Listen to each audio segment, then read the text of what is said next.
ఏరా సిద్ధి, ఇంకెంతసేపు పడుకుంటావురా?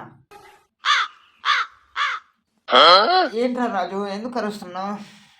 బయట తెల్లారింది, డ్యూటీ టైం అవుతుంది, లేవాలని తెలియదా? లే, కాసేపు పడుకోరా.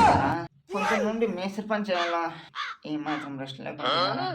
ఓహో, నేను పద్ధతిగా చెప్తే నీకు కలిసినట్టు కనిపిస్తుందా? ఓకే, పాల్గారే కరెక్ట్. ఒకసారి ఆ సార్ చెప్పింది గుర్తుంచుకో. Flashback. ఇంట్లో పడుకోవడం కాదు, మానవత్వం ఉందా, బుద్ధి ఉందా, బుర్ర ఉందా?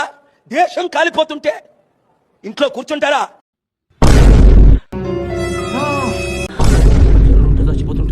కదా, బుద్ధి వచ్చిందా? లేచి రెడీ, డ్యూటీకి వెళ్ళు.